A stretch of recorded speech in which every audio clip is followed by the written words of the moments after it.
Еуропа мен ақша жылдар бойы көз келмей келген салаға аяқ астынан қыруар ақша қия бастағаны сізге де біртүрлі көрінбей ме? Мына кестеге назар аударыңызшы. Осыдан 10 жыл бұрын ақш пен Еуропа бұған тиын-тебен ғана жұмсайтын. Ал бүгінде бюджеттер шамамен 40 есеге шарықтап, Америкада 58 миллиардқа және Еуропада 24 миллиардқа жетті. Соңғы 10 жылда электромобильдер әлемдік авто нарықтың 28%-ын қалай жаулап алды? Бұдан кім нағыз пайда көріп отыр? Меліктен мақтан тұтатын Батыс автопромы электромобиль жинаған кезде көлік өзіндік құнының 40%-ын азиялық корпорациялардың қалтасына салып беруге мәжбүр. Америка ресми түрде ұлттық қауіпсіздік ресурс деп таныған дәл сол литийдің бағасын Қытай еш шіміртпестен қалайша 80%-ға құлатып жібере алды. Батыс елдері жасыл экономика және ғаламды құтқарамыз деп ұрандатып жатқанда, біреулер үн-түнсіз өте сауатты әрі агрессивті түрде осы жаңа дәуірдің кілтін бауырына басып жатты. Бүгін біз ақ мұнай, литий туралы сөз қозғаймыз. Бұл шығарында батыс әлемінің тарихтағы ең үлкен қателігін жіліктеп талдаймыз. Шайларыңызды қамдап, жайғасып отырыңыздар. Біз бастаймыз.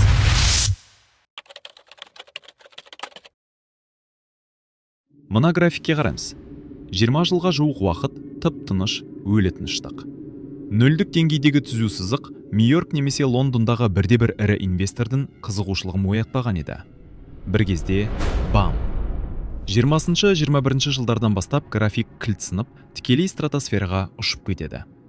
Кеше ғана қаңырап тұрған бос орынға миллиардтаған, ондаған миллиард доллар селдей қаптады. Не болып қалды? Планетаның ең мықты экономистері, Уолл-стрит алпауыттары мен ең бай мемлекет басшылары кенеттен неге естерінен тана жаздады? Олар бейне бір осы ақ ұнтақсыз күндері қараң қалатындай әрекет ете бастады. Жауаптың қарапайымдылығы сондай, тіпті қорқынышты. Олар жай ғана ұйықтап қалды. Ұлы батыс державалары қазіргі тарихтағы ең масқара стратегиялық қателік жіберді. Ол кезде батыстың логикасы қарапайым еді. Біз мықты софт жасаймыз, ал лас жұмысты басқаларға қалдырамыз. Қолды былғап не керек?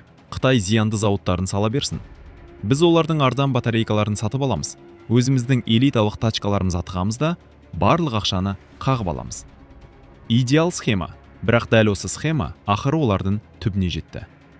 Бұл иллюзия 2020 жылдың басында бірнеше айдың ішінде күл талқан болды. Пандемия бүкіл планетаны салдау қылды, порттар жабылды. Батыс автоконцерндері конвейерлерінің бірінен соң бірі тоқтап жатқанын көріп, төбе шаштары тік тұрды. Бұған Қытайдағы химиялық зауыттардың жаппай жабылуы себеп болды. Ең қызығы, Европа мен ақш-тағы директорлар кеңесі ол зауыттардың бар екенін тіпті білмеген деді. Дәл сол кезде миға суық, таза аналитикалық ой сап ете қалды. Қытайлық жеткізулерсіз мынау құдіретті батыс автопромы дегеніңіз жай ғана қағаздан жасалған үйшік екен. Вашингтон өзінің критикалық жеткізу тізбектеріне шұғыл аудит жүргізді де, нәтижесін көріп тура мағынасында бармағын шайнады. Сөйтсе, ақш әлемдік литий өңдеу нарығының 1%-ға да жетпейтін үлесін ғана бақылайды екен. Бірақ пайызға жетпейтін. Ал қалған негізгі компоненттер бойынша Қытай импортына толық тәуелді болып шықты. Көрсеткіш 90%-ға таяп қалған. Олар мұндай қақпанға қалай түсіп қалды? Жауап жаңа экономиканың физикасында жатыр. Батыс державалары алыс болашаққа көз тігіп, әдемі жел және күн электр станцияларына триллиондаған доллар құйып жатқанда бір базалық проблеманы ұмыт қалдырды. Осыншама энергияны қайда сақтаймыз? Шамасы биік кабинеттердегі инвесторларға күннің тапсырыспен тәулігіне 24 сағат жарқырап тұрмайтынын, ал желдің де бір кезде басылатынын ескертуді ұмытып кетсе керек. Табиғат үзіліс алған кезде бұл жүйе жұмыс істеу үшін алып өнеркәсіптік мега аккумуляторлар қажет. Ал олар толығымен литийге негізделеді. Оның үстіне америкалық немесе неміс инженерлері қанша жерден гениалды әрі сәнді көлік жобаласа да, ол батареясыз еш қайда бармайды. Жай ғана өте қымбат жылжымайтын мүлікке айналады. Ал сол кезде осы батареялардың әлемдік өндірісінің 70%-дан астамы Қытайдың қолында болатын. Батыс жүйені алдап, бірнеше индустриалды сатыдан тікелей таза, жасыл экономикаға секіріп өтеміз деп қатты сенді. Бірақ Қытайдың стратегиясы әлде қайда көреген болып шықты. Пекинде энергетикалық ауысудың басты ережесін өте жақсы түсінді. Таза болашақ құру үшін алдымен қолды әжептәуір кірлетуге тура келеді. Міне, нағыз лас ойын осы кезде басталды. Пойыздың кетіп қалғанын былай қойып, соңғы станцияға қарай толық жылдамдықпен зулап бара жатқанын түсінген кезде, батыс қаржылық истерика режимін қосты. Жағдайдың ушыққаны сонша, Джо Байден қырғи қабақ соғыс кезіндегі ескі заңды шаңнан қағып қайта шығарды. Ол ресми түрде литий, кобальт пен графиттің стратегиялық маңызын зымырандар мен танктер өндірісімен теңестіріп бастады. Бұл акт президентке ұлттық қауіпсіздік үшін аса маңызды салаларға ресурстарды мәжбүрлеп бұруға мүмкіндік берді. Сөйтіп Вашингтон бұл салаға тікұшақтан ақша шаша бастады. 2022 жылы энергетикалық тәуелділіктің не екенін өз терісінде сезініп, аузы күйген Еуропада байбалам салды. Осы жерде үлкен ирония болды. Өздерін асфальтқа жерінде алып, экобелсенділер қанша жерден жылап сықтаса да, еуропалық шенеуніктер асығыс түрде көздерінің қарашығындай болған жасыл заңдарын қайта жаза бастады. Сөйтсе, экологияның жөні бір бөлек. Бірақ таразы басында бүкіл экономиканың аман қалу тұрғанда, амалсыздан тістеніп жүріп, тап өздерінің тап-таза жайлы аулаларында лас шахталар қазып, химиялық зауыттар салуға рұқсат беруге тура келеді екен. Бірақ Қытайды қуып жету оңай шаруа емес. Проблеманың бетіне бір бума миллиардтарды лақтыра салып, маған тез әрі әдемі етіп жасап беріңдерші деуге болмайды. Химиялық металлургия лего жинау емес, ол өте күрделі ғылым.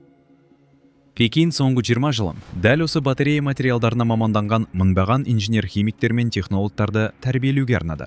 Батыста стартаптардың әдемі презентацияларын жасауды үйреніп жатқанда, Қытайда кенді қышқылда қайнатып, идеалды химиялық тазалыққа қол жеткізуді үйреніп жатты. Қазір батыста ақшада амбиция да бар, бірақ сол зауыттарды жобалап баптайтын мамандар банальды түрде жоқ. Батарея металдарын өңдеуді бақылауда ұстау Қытайға 21 ғасырда дәл мұнай экономикасының гүлденген шағындағы ақш пен таяу шығыс елдеріндей геосаяси билік берді. Осы бір литий қалқаны Қытайға әлемдік автонарықта дәл қазір еуропалық және америкалық концерндерді ыңырсытып қойған сұмдық экспансияны ұйымдастыруға мүмкіндік берді. Мына кестеге назар аударыңызшы. Осыдан небәрі 10 жыл бұрын электромобильдерінің әлемдік көлемдегі үлесі 1%-ға да жетпейтін. Түсініп тұрсыз ба? Барлық сатылымның 99%-ы іштен жанатын қозғалтқышы бар дәстүрлі көліктер болатын. Ал бүгінде әлемдік нарықта электромобильдердің үлесі 28%-ға жетті. Жартысынан астамы Қытайға тиесілі. Соңғы 10 жыл ішінде ғасырлық тарихы бар алып компаниялар өз үлестерінен көз алдымызда айырылып жатқанда, Қытай көлік сатудан өз позициясын мызғымастай етіп бекітті.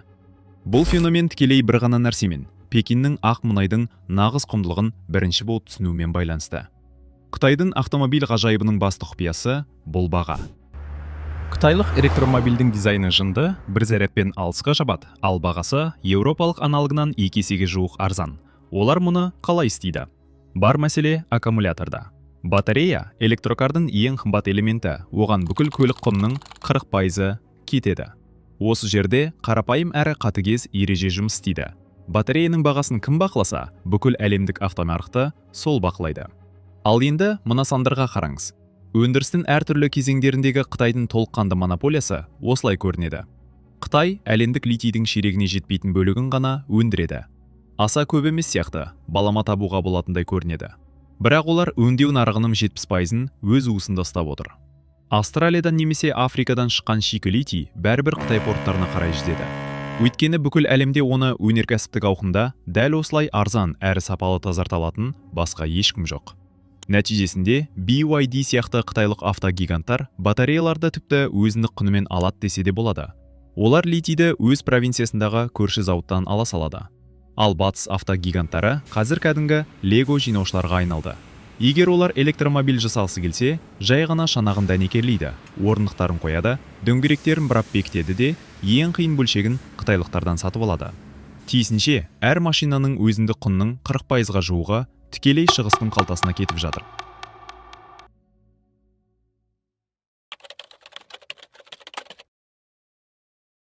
Сізде логикалық сұрақ туындаған болар. Еуропа немесе ақш неге өздерінің химиялық зауыттарын сала салмайды? Мәселенің мәні мынада. Литийді химиялық тазарту бұл өте лас, токсикалық және көп энергияны қажет ететін процесс. Кенді 1000 градус Цельсийден жоғары температурада күйдіріп, содан кейін орасан зор көлемдегі күкірт қышқылында қайнату керек. Бұл кезде таудай токсикалық қалдықтар үйіліп, орасан зор тұщы су көлемі шығындалады. Ал азаматтық қоғамы мықты демократиялық жүйелерде химиялық зауыт немесе шахтаның қағаздағы сызбасынан бастап алғашқы дайын өнім шыққанға дейінгі аралық 5 жылдан 10 жылға дейін уақыт алады. Бірақ батыстың проблемасы кек химиялық өңдеу кезеңінде артта қалумен ғана шектелмейді. Олар шикізат сатып алудың өзінде де қалыс қалып отыр. Литий нарығы мұнай немесе бидай нарығы сияқты жұмыс істемейді. Бұл жерде биржаға келіп, қажетті көлемді сатып ала салу мүмкін емес. Таукен бизнесінде офтейк келісімшарт деген ұғым бар. Батыс қамсыз ұйықтап жатқанда, Пекиннің шексіз мемлекеттік несиелеріне арқа сүйеген қытайлық компаниялар Австралия, Африка және Латын Америкасының ең ірі кеніштеріне барып, біз сіздерге дәл қазір дамуға ақша береміз, ал есесіне алдағы 10 жылда өндіретіндеріңіздің 100%-ын өзімізге аламыз деді. Ал қазір америкалық немесе неміс зауыты шикі литий сатып алғысы келсе, оларға жай ғана: кешіріңіз, 2035 жылға дейін қазып алатынымыздың бәрі Қытайға тиесілі, деп жауап береді. Еркін саудада физикалық түрде жоқ товарды сіз қалай сатып алмақсыз? Оның үстіне америкалық компаниялар кетіп бара жатқан пойызға жанталаса секіріп мінбекші болып жатқанда, Қытай қол күш өсіріп қарап отырмайды. Бұны олар 2024 жылы әлемдік литий нарығын әдейі 80%-ға құлатып жіберген кезде анық көрсетті.